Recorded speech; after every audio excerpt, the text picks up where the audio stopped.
ఇంతవరకు దైవీ సంపదను గురించి 3 శ్లోకాల్లో వర్ణించడం జరిగింది. ఇప్పుడు ఆసురీ సంపదను గురించి ఒకే ఒక్క శ్లోకంలో చెప్పబోతా ఉన్నారు. అదేమిటో 4వ శ్లోకాన్ని చూడండి. దంభో దర్పోభిమానశ్చ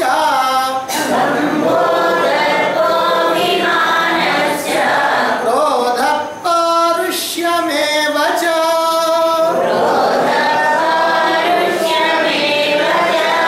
అజ్ఞానం చాభిజాతస్య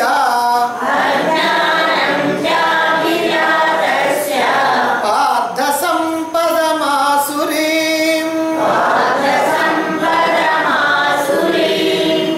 పార్థ, ఓ అర్జున, దంభం, దర్ప దర్పం, అభిమానశ్చ అభిమానం, క్రోధ క్రోధం, పారుష్యం ఏవచ పరుషంగా మాట్లాడటం పారుష్యం, అలాగే అజ్ఞానం.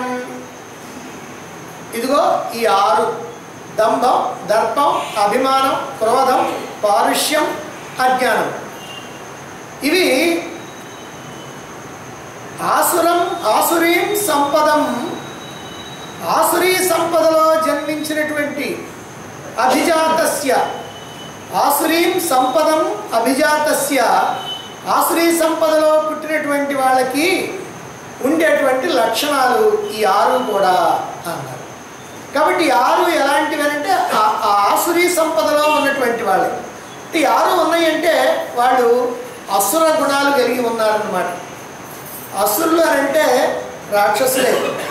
అంటే ఆ రాక్షస గుణాలు మనలో లేకుండా చేసుకోవటానికి ప్రత్యేకంగా ఇక్కడ ఈ 6 గుణాలని మనకి తెలియజేస్తూ ఉన్నారు. ఈ లోకంలో జన్మించినటువంటి ప్రతి మానవుడిలో కూడా కొద్దో గొప్ప ఈ ఆసురీ గుణాలు కొన్నన్నా ఉంటాయి, కొద్దిగానన్నా ఉంటాయి. ఇవి ఉంటే ఏమండి అని అంటే ఇవి దైవానికి మనల్ని దూరం చేస్తూ ఉంటాయి. వీటిని తొలగించుకుంటేనే మనం దైవానికి దగ్గర అవుతాం. అసలు దైవీ సంపదని పొందటం కన్నా ఈ ఆశ్రయ సంపదని వదిలించుకోవటమే చాలా ముఖ్యమైనటువంటిది. అందుకే ఆశ్రయ సంపదలో ఉన్నటువంటి వాళ్ళు ఎలా ప్రవర్తిస్తారు, ఎలాంటి ఆలోచనలు చేస్తుంటారు, అటువంటి వాళ్ళకి భగవంతుడు దూరమై ఎటువంటి జన్మల్ని పొందుతారు, వాళ్ళ యొక్క గతి ఏమవుతుంది అనేటువంటి విషయాలనే విపులంగా ఈ అధ్యాయంలో వివరించడం జరిగింది. ఈ 6వ శ్లోకం దగ్గర నుంచి 20వ శ్లోకం వరకు మొత్తం ఆశ్రయ సంపదగా ఉన్నటువంటి వాళ్ళ యొక్క ఆచార వ్యవహారాలు, వాళ్ళ ఆలోచనలు, వాళ్ళ ప్రవర్తన అన్నీ కూడా చెప్పడం జరిగింది. కాబట్టి మనకి ఈ అధ్యాయంలో ఎక్కువగా దీన్నే చెప్పారనంటే ఆశ్రయ సంపదల గురించే మనం జాగ్రత్త పడాలి అనేటువంటి విషయం మనకి ఇక్కడ తెలుస్తుంది. ఇక దంభం, దర్పం, అభిమానం, క్రోధం, పారుష్యం, అజ్ఞానం అని ఇక్కడ ఆసురీ సంపదగా 6 మాత్రమే పేర్కొన్నారు. నిజంగా మాట్లాడితే ఆసురీ సేన చాలా పెద్దది. కౌరవ సేన 11 అక్షోణులు, పాండవ సేన 7 అక్షోణులు ఉంది. అంటే ఆసురీ సేన బాగా ఎప్పుడు ఎక్కువగానే ఉంటుంది.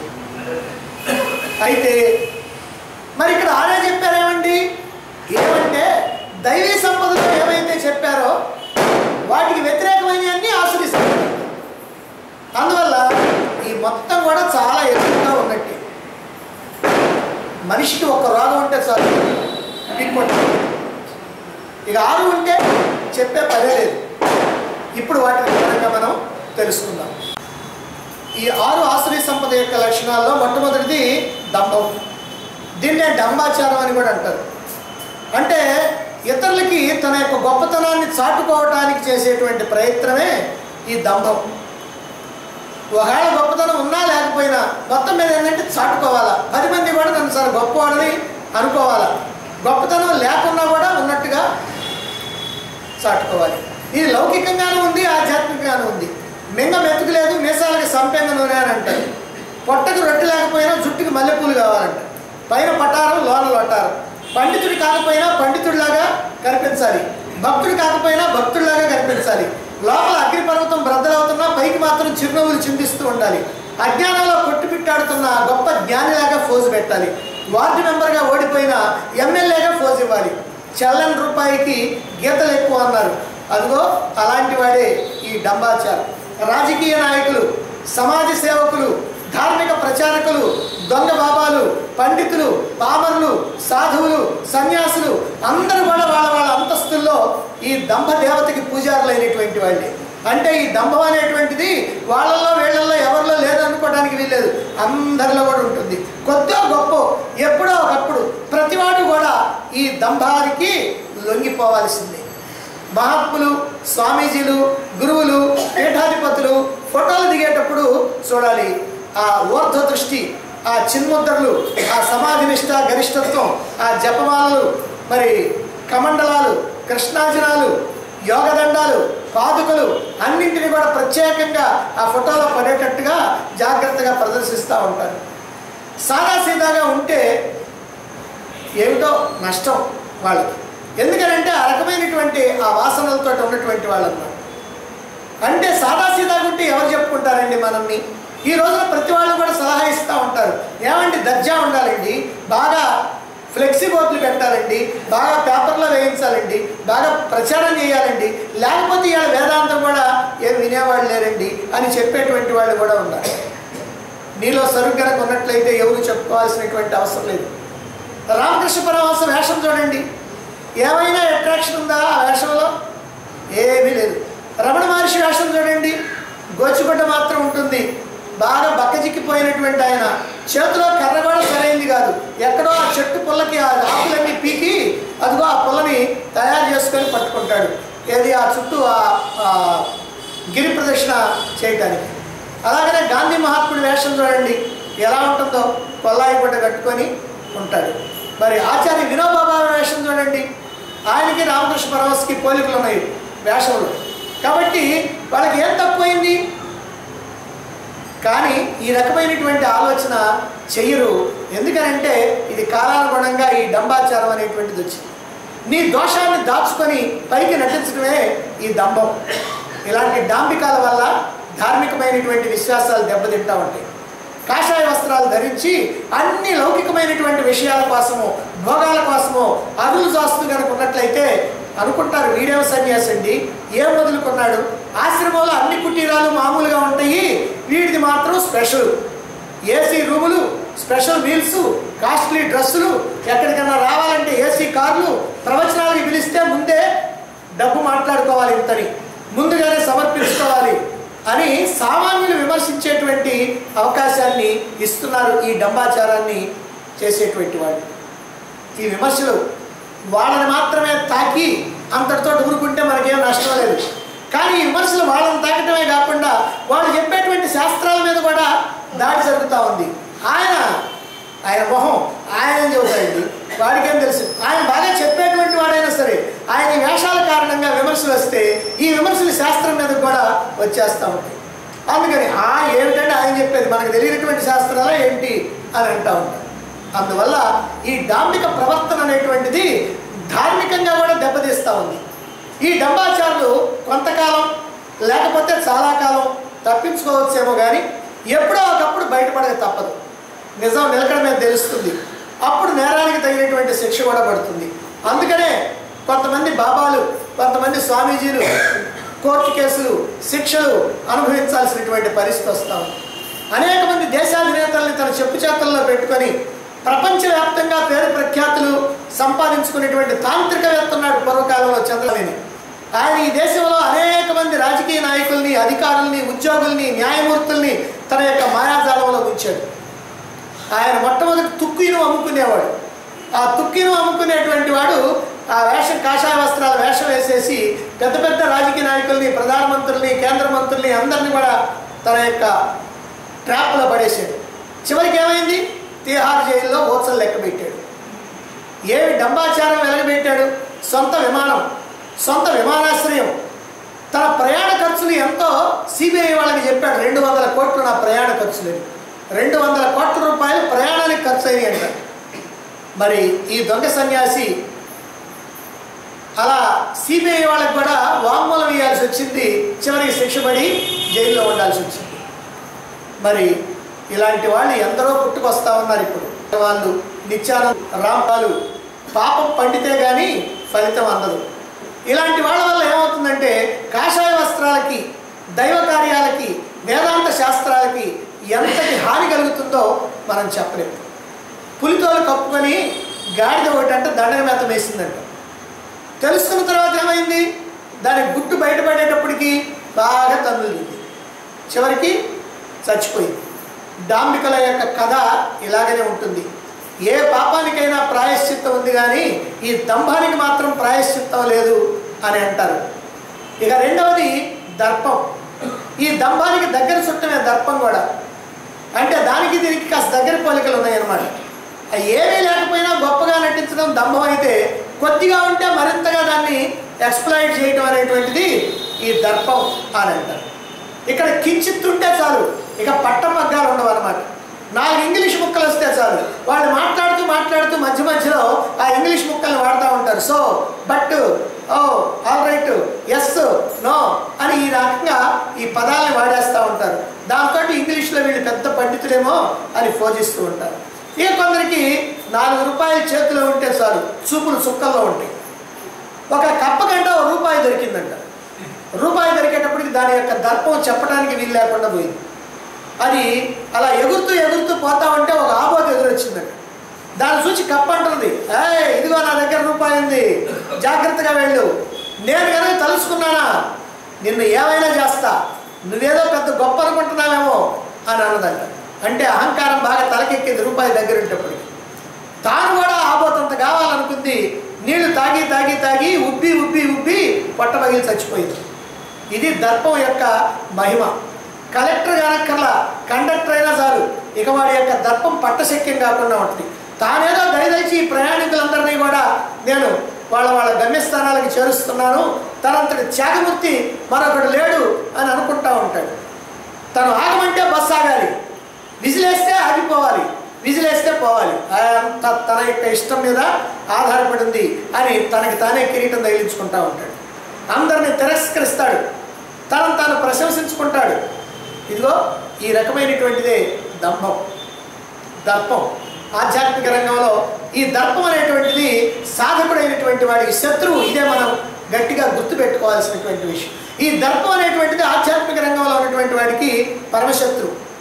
ఏవో 2 ఉపన్యాసాలు విని, ఏదో 2 గ్రంథాలు చదివి 4 ముక్కలు నాటు పెట్టుకొని ఎక్కడికి వెళ్ళినా ఆ 4 ముక్కలు కనుక వాడేస్తూ గొప్ప ఉపన్యాసకుడిగా ఫోజిస్తూ ఉంటాడు. అంతా తనకే తెలుసని ఏవేవో అసందర్భ ప్రలాపాలు సాగిస్తూ ఉంటాడు. అయితే ఎక్కడో ఒక చోట ఎదురు దెబ్బ తగులుతుంది. ఎందుకంటే వాడి దగ్గర సరుకు లేకుండా ఏదో చెప్పబోతే ఎక్కడొక్కడ ఎవరో ఒకరి ద్వారా వాడికి ఎదురు దెబ్బ తగులుతూ ఉంది. మరి అలా తగిలితే కానీ తత్వం బోధపడదు. కాబట్టి దర్పం అనేటువంటిది పనికిరాదు. దర్పం దైవానికి మనం దూరం చేస్తూ ఉంటుంది. మనం దైవానికి దగ్గర కావాలి. అందుకనే ఈ దర్పాన్ని కూడా వదిలేసేయాలి. ఇక మూడవది అభిమానం. ఈ అభిమానానికి మరో పేరుంది అతిమానం. అతిమానం అని మనం ఎందుకు చెప్పుకుంటున్నామంటే దైవీ సంపదలో నాతిమానిత అని చెప్తాను. నా అతిమానిత, అతిమానం లేనటువంటి వాడు అని. కులాభిమానం, జాత్యాభిమానం, మతాభిమానం, విద్యాభిమానం, రూపాభిమానం, ధనాభిమానం, శీలాభిమానం, ఇలా ఎన్ని రకాలైనటువంటి అభిమానాలు ఉన్నాయో చెప్పడానికి వీళ్ళు. మానం ఉన్న చోట జ్ఞానం ఉండదని అన్నారు. ఎక్కడైతే అభిమానం ఉందో అక్కడ జ్ఞానం అనేటువంటిది ఉండదు. మానం వదిలినటువంటి వాడికి విమానం వస్తుందట. అంటే ఈ అభిమానం అనేటువంటిది వదిలితేనే వాడు అదిగో పరమాత్మకి దగ్గర అవుతాడు అని. తల వంచితే శివం, తల ఎత్తితే శవం. అభిమానంతో మానవుడు ఉబ్బే కొద్దీ ప్రకృతి యొక్క ప్రవాహంలో బాధలు తప్పవు. ఇప్పుడు ఫుట్బాల్ ఉందనుకోండి, గాలి లేకుండా మామూలుగా కనుకుంటే దానికి ఏమి ఇబ్బంది లేదు. దానికి గాలి కొట్టి బాగా ఇంత లాభం చేస్తే దానికి తన్నులు తప్పవు. ఎందుకని ఆ ఫుట్బాల్ గాలి ఉన్నటువంటి బాల్ దంతారు, కానీ గాలి లేనటువంటి బాల్ని ఎవరు కూడా దండరు. అంటే ఉబ్బిన కొద్దీ తన్నులు బాగా తగులుతూ ఉంటాయి అన్నమాట. ఉడకని మెతుకుని మనం తినం. అలాగనే అభిమాని అయినటువంటి వాడిని భగవంతుడు కూడా అంగీకరించడు. ఇది నాతిమానిత అనేటువంటి దైవీ సంపదకి వ్యతిరేకమైనటువంటిది. నేను చాలా గొప్పవాడిని, అందరూ కూడా నన్ను గొప్పగా చూడాలని, అందరూ గౌరవించాలని భావించుకుంటా ఉంటాడు. ఇదే అభిమానం. అలా కాకుండా తనలో ఏదన్నా కనుక గొప్పతనం కనుక ఉన్నట్లయితే అదంతా పరమాత్మ యొక్క కృప అనేటువంటి భావన కనుకుంటే అది వినయం అని అంటారు. అందుకని నిరాడంబరత ఉండాలి. ఈ అహంకారము, ఈ అభిమానము, ఈ దర్పము, ఈ దంభము ఇవేవి కూడా లేకుండా ఉండాలి. మనకి మహాభారతంలో దుర్యోధనుడు ఉన్నాడు. ఎందుకంటే అభిమానం అన్నప్పుడల్లా ఆయన చెప్పుకోవాలి. కారణం ఏంటంటే స్వయంగా ఆయన నోటి మీదగా ఆయనే చెప్పుకున్నాడు, నేను గొప్ప అభిమాని. మానధనాఢ్యుడైన భూపతి సహీంపరోపునే సపత్రుల వృద్ధి ఆత్మహాని ఉందని ఆయనే చెప్పుకున్నాడు. అందుకే పతనం అయిపోయాడు, సర్వనాశనం అయిపోయాడు. 11 అక్షరాల సైన్యం వాడి మూలాన, వాడి పక్కన ఉన్నటువంటి 11 అక్షరాల సైన్యం, ఎదురుగా ఉన్నటువంటి 7 అక్షరాల సైన్యం, 18 రోజుల్లో 18 లక్షల సైన్యం హతమైపోయింది. కేవలం వాడి యొక్క అహంకారం కారణంగా, వాడి యొక్క దుర్మార్గం కారణంగా, వాడి యొక్క రాజ్యకాంక్ష కారణంగా ఇదిగో ఈ రకంగా పతనం అయిపోయింది. అందుకనే అభిమానం అనేటువంటిది వదిలిపెట్టాలి. 4వది క్రోధ అన్నారు. క్రోధం, కోపం. నిన్నవాడు చెప్పుకున్నాం అక్రోధం అని అక్కడ చెప్పుకున్నాం దైవీ సంపదలో. అక్రోధానికి వ్యతిరేకం క్రోధం. మరి ఆశ్రయ సంపదలో క్రోధాన్ని చెబుతున్నారు. నిజంగా ఇది ఆశ్రయ సంపదలో గొప్ప గుణం, అంటే గొప్ప అసలు గుణం. క్రోధం కనుక ఉన్నది అని అంటే ఇంకా వేరే చెప్పాల్సినటువంటి అవసరం లేదు. మానవుణ్ణి ఈ క్రోధం అనేటువంటిది సర్వనాశనం చేస్తుంది. అయితే ఎవరికి క్రోధం, కోరిక బలంగా ఉన్నటువంటి వాడికి కోపం ఎక్కువగా వస్తుంది.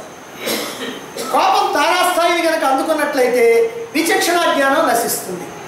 తన యొక్క స్థితిని, తన యొక్క హోదాని అన్ని కూడా పట్టించుకోవడప్పుడు ఆ కోపంలో ఏం మాట్లాడతాడో తెలియదు. అసలు కోపం వచ్చినటువంటి వాడి ఆ మనిషి యొక్క ఆ ముఖం కూడా మారిపోద్ది, ఎర్రగా కందగడ్డలాగా మారిపోద్ది. పెదవులు అదురుతూ ఉంటాయి, వణుకుతూ ఉంటాడు. మరి నోటి నుంచి ఏ మాటలు వస్తాయో తెలియదు. ఎప్పుడు ఏమి మాట్లాడినటువంటి వాడు అప్పుడు ఆ మాటలన్నీ కూడా వచ్చేస్తూ ఉంటాయి. కాబట్టి ఈ క్రోధం అనేటువంటి దాన్ని స్వాధీనంలో పెట్టుకోవాలి, అధీనంలో పెట్టుకోవాలి. దైవాన్ని గురించి ధ్యానించాలన్నా, దైవస్మరణ చేయాలన్నా మనసు ప్రశాంతంగా ఉండాలి. ఆఖరికి మనం ఏదైనా పూజ చేయాలన్నా, ఏ కార్యక్రమం అయినా సరే దైవ సంబంధమైనటువంటి కార్యక్రమాల్లో మనసు ప్రశాంతంగా ఉండాల్సినటువంటి అవసరం ఉంది. మరి కోపంలో ఉన్నటువంటి వాడికి మనసు ప్రశాంతంగా ఉంటుందా? మనసు ప్రశాంతంగా ఉండదు. కోపాన్ని కనుక తెచ్చుకుంటే ఎంత నష్టమో కోపం వచ్చినటువంటి వాడికి బాగానే తెలుస్తుంది, ఒక్కసారి జాగ్రత్తగా కనుక ఆలోచించినట్లయితే. అందుకని మనస్సు ఉద్రేకాలతో ఊగిపోతూ ఉంటుంది కోపం వచ్చినప్పుడు. పరమాత్మను తెలుసుకునేటువంటి అవకాశం అటువంటి వాడికి రాదు. క్రోధం అనేది కామం వల్ల, అంటే కోరిక వల్ల కలుగుతుంది.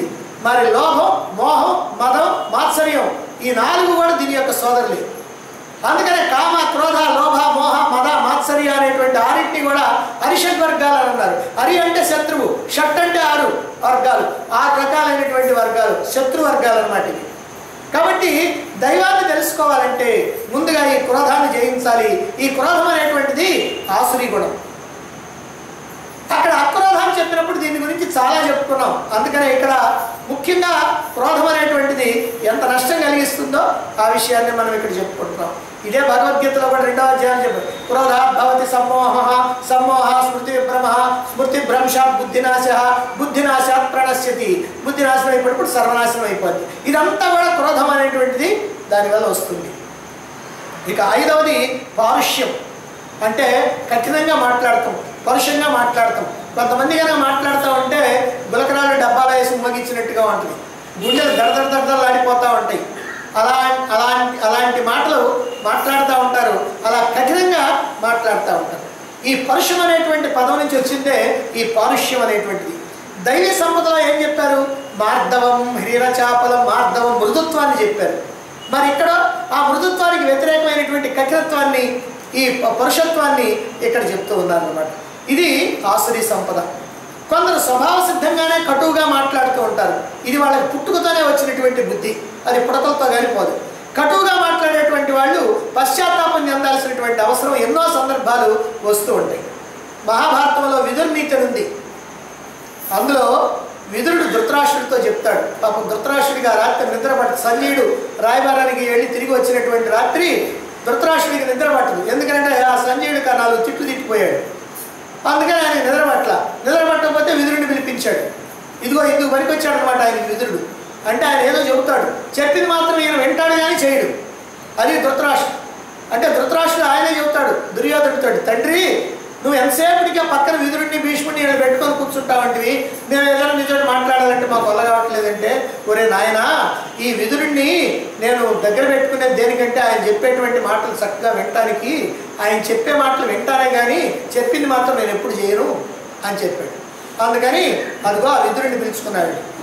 ఆ అర్ధరాత్రి పూట ఇంకెవరు వస్తారు పాప, ఆయన వచ్చాడు. ఆయన చెప్తున్నాడు, పరుషంగా మాట్లాడకుండా ఉండేవాడు అంటే మృదువుగా మాట్లాడేవాడు, పాప పనులు చేయనటువంటి వాడు ఉత్తముడుగా ప్రఖ్యాతి చెందుతాడు ఆయన చెప్పాడు. పరుషంగా మాట్లాడకుండా ఉంటే వాడు ఉత్తముడు అవుతాడు అని. ఇంకా విదురుడు అంటాడు, హితవుగా ప్రియంగా మనసుకు తృప్తిగా ఉండేటువంటి మాటలు మాట్లాడగలిగితే చాలా మంచిది. అలా మాట్లాడలేకపోతే నోరు మూసుకొని కూర్చోవటం ఇంకా మంచిది. మనం మాట్లాడే తీరులోనే మనకి ఎవరితోనైనా స్నేహం కుదురుద్ది, ఎవరితోనైనా శత్రుత్వం కూడా వచ్చింది. మన యొక్క మాటల కారణంగానే, మనం మాట్లాడేటువంటి విధానం వల్లనే మిత్రత్వం వస్తుంది, శత్రుత్వం వస్తుంది. మరి మన వివేకం, పలుకుబడి అన్నీ కూడా మనం మాట్లాడేటువంటి విధానంలోనే ఉంటాయి. అందుకే పెదవి కదిపి మాట్లాడబోయే ముందు బాగా ఆలోచించి జాగ్రత్తగా మాట్లాడాలి. గొడ్డలి దెబ్బతిన్నటువంటి మాను, పెద్ద మానులు ఉన్నాయనుకోండి, గొడ్డలతోటి దెబ్బలు పడతారు. పడితే అదంతా ఇరిగిపోయినప్పటికీ మళ్ళీ చిన్నగా చిగురించి ఏపుగా పెరగచ్చు. కానీ ఒక పరుషవాక్యం వల్ల విరిగిపోయినటువంటి మనస్సు తిరిగి కుదటపడటం మాత్రం చాలా కష్టం. అలా పరుషమైనటువంటి వాక్యాలు కనుక మాట్లాడితే ఇక మళ్ళీ వాళ్ళ మనస్సు కుదటపడటం అనేది జరగదు.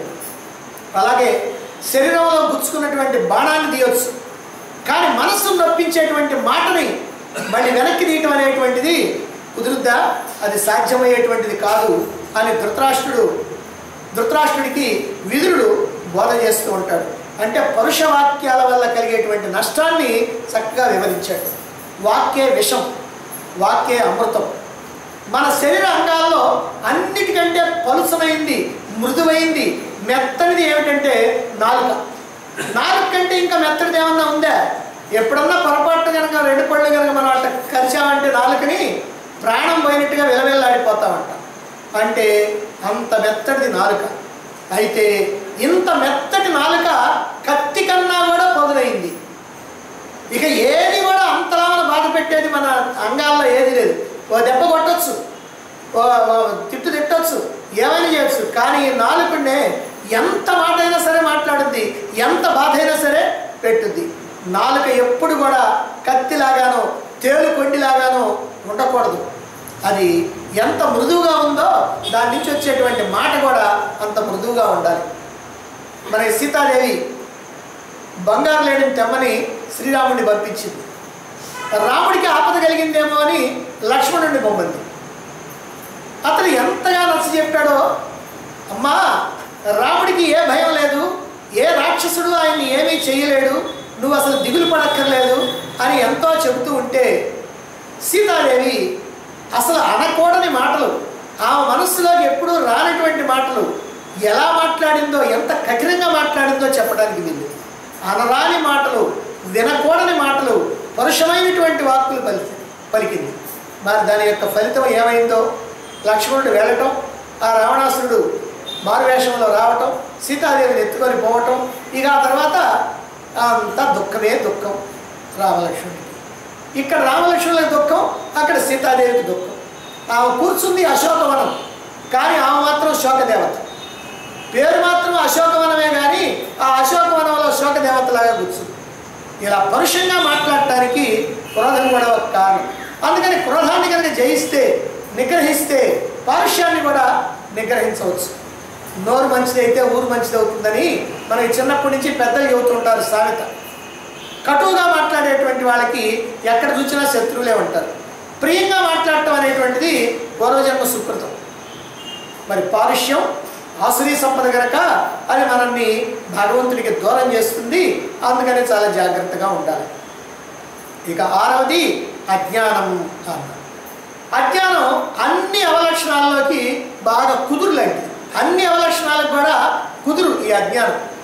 చేయదగిన పనులేమిటో, చేయకూడనటువంటి పనులేమిటో, శాస్త్రవిహితమైనటువంటి పనులేమిటో, శాస్త్ర విరుద్ధమైనటువంటి పనులేమిటో నిర్ణయించుకోవాల్సి వచ్చినప్పుడు సరైనటువంటి నిర్ణయాన్ని తీసుకోలేకపోవటం, విపరీత నిర్ణయాన్ని తీసుకోవటం, అంటే తప్పుడు నిర్ణయాన్ని తీసుకోవటం ఏదైతే ఉందో దాన్ని అజ్ఞానం అన్నారు. చాలామంది ఏమిటంటే ఆవేశంలో నిర్ణయాలు తీసుకుంటారు. ఆవేశంలో తీసుకున్నటువంటి నిర్ణయం ఎప్పుడు కూడా అది సరైనది కావడానికి వీల్లేదు. అందుకని ఆలోచనతోనే నిర్ణయాన్ని తీసుకోవాలి. చక్కగా వెనక ముందు ఆలోచించుకొని దాని యొక్క సాధక బాధకాలని ఆలోచించుకొని అప్పుడే నిర్ణయానికి రావాలి. మహాభారత యుద్ధంలో కూడా ఎంతో ఆలోచించాడు ధర్మరాజు. యుద్ధాన్ని ఆపడానికి ఎంతగానో ప్రయత్నం చేశాడు. దుర్యోధనుడికి మాత్రం ఎప్పటి నుంచో యుద్ధం యుద్ధం యుద్ధం అని కలవరిస్తూ ఉన్నాడు. ఆయనకి రెండో ఆలోచన లేదు. యుద్ధం జరిగితే ఏమవుతుంది అనేటువంటి ఆలోచనే లేదు. అందుకని ఎప్పుడు కూడా ఆలోచన లేకుండా ఎలా పడితే అలా ఆవేశంలో నిర్ణయాలు కనుక తీసుకుంటే ఇదిగో ఇలాంటి నష్టం అనేటువంటిది తప్పకుండా జరుగుతుంది. అజ్ఞానం అనేటువంటిది ఒక్కటి ఉంటే చాలు, అన్ని అవలక్షణాలు కూడా ఉన్నట్టు. ఒక ఆయన అన్నాడంట, మా వాడికి ఏం రోగం లేదండి, ఒకటి తప్పన్నాడంట. ఏమిటయ్యా రోగం అని అంటే కుష్టండి అన్నాడు. అది ఒక్కటుంటే చాలదు, ఇంకెన్ని రోగాలు కావాలి కాబట్టి అది ఒక్కటుంటే అన్నీ ఉన్నట్టే. అలాగే అజ్ఞానం అనేటువంటిది కనుకుంటే అన్ని జబ్బులు ఉన్నట్టే అన్నమాట. ఆధ్యాత్మిక రంగంలో ప్రగతిని సాధించడానికి పెద్ద అవరోధం ఏమిటంటే అజ్ఞానం. మనం ఆధ్యాత్మిక రంగంలో నిరంతరం కూడా మనం చెప్పుకునేటువంటి మాట ఒకటి ఉంది. అదేమిటి? జ్ఞానం, అజ్ఞానం. ఇప్పుడు మన యొక్క స్వరూపాన్ని అజ్ఞానం కప్పేసింది. మరి అజ్ఞానం కావాలంటే జ్ఞానం కావాలి. జ్ఞానం కనుక వస్తే అజ్ఞానం బద్ది, వెలుగు కనుక వస్తే చీకటి బద్ది. చీకటి ఇప్పుడు కప్పేసింది కాబట్టి చీకటి పోవాలంటే మనం లైట్ వెలిగించాలి. అదే ప్రకారంగా అజ్ఞానం కనుక పోవాలంటే జ్ఞానం కావాలి. అందుకని అజ్ఞానం అనేటువంటిది ఆధ్యాత్మిక రంగంలో మోక్షానికి ప్రధానమైనటువంటి ఆటంకం. ఈ అజ్ఞానం తొలగితేనే ఆత్మదర్శనం. కాబట్టి భగవంతుడిని దర్శించకుండా మనకి అడ్డుపడేది ఏమిటంటే ఈ అజ్ఞానమే. అందుకే ఇది ఆసురీ సంపదలో చెప్పడం జరిగింది. ఆసురీ సంపదకి మొట్టమొదటిదేమో దంభం, చిట్ట చివరిదేమో అజ్ఞానం. ఈ రెండు కూడా ఆసురీ సేనను రక్షిస్తూ ఉంటాయి అన్నమాట. అంతకుముందు మనం చెప్పుకున్నాం అభయం, నాతిమానిత అని, అది దైవీ సంపదకి. ఇక్కడేమో దంభం, అజ్ఞానం. దంభమేమో ఇంజన్, అజ్ఞానమేమో గార్డు. కాబట్టి ఈ రెండింటి మధ్య ఉన్నటువంటి పెట్టెలు రక్షించేది ఈ రెండే. అందుకని ఆసురీ సంపదలో జన్మించినటువంటి వారికి ఇలాంటి లక్షణాలు ఉంటాయి అని చెప్పడం జరిగింది. ఇంతవరకు 4 శ్లోకాలు మనం పూర్తి చేసాం. ఈ 4 శ్లోకాల్లో 3 శ్లోకాలేమో దైవీ సంపదను గురించి 26 లక్షణాలు చెప్పారు. ఆసురీ సంపదను గురించి 6 లక్షణాలని ఒక్క శ్లోకంలో చెప్పారు. అది ఇప్పుడు మనం ఈరోజు చెప్పుకుందాం. ఇంతటితో దైవీ సంపద, ఆసురీ సంపదకు సంబంధించినటువంటి లక్షణాలను చెప్పడం మాత్రం అయింది. అయితే దైవీ సంపదను కనుక మనం బాగా వృద్ధి చేసుకుంటే ఏమిటి ప్రయోజనం? ఆసురీ సంపద వల్ల మనకు కలిగేటువంటి నష్టం ఏమిటి? ఎందుకంటే మనకి ప్రయోజనం కలుగుతుంటేనేమో దాని వైపు పోతాం, మనకు నష్టం కలుగుతుంటేనేమో దానికి దూరంగా ఉంటాం. ఇప్పుడు లౌకికమైనటువంటి వ్యవహారాల్లోకి వచ్చినప్పటికల్లా మనం ఎంతో జాగ్రత్తగా ఆలోచిస్తాం, కానీ ఆధ్యాత్మిక విషయాల్లోకి వచ్చినప్పటికల్లా అంత ఆలోచించం. అందుకని ఇక్కడ మనం ఆలోచించాలి కాబట్టి భగవానుడు చెప్తూ ఉన్నాడు ఏమని? దైవీ సంపద కనుక నీలో ఉన్నట్లయితే ఇదిగో ఇది నీకు ప్రయోజనం, అలాగనే ఆసురీ సంపద కనుక ఉన్నట్లయితే ఇది నీకున్నటువంటి నష్టం అని తెలియజేసి అది ఏమిటో మనకి 5వ శ్లోకంలో చెప్పబోతున్నారు. రేపు 5వ శ్లోకాన్ని గురించి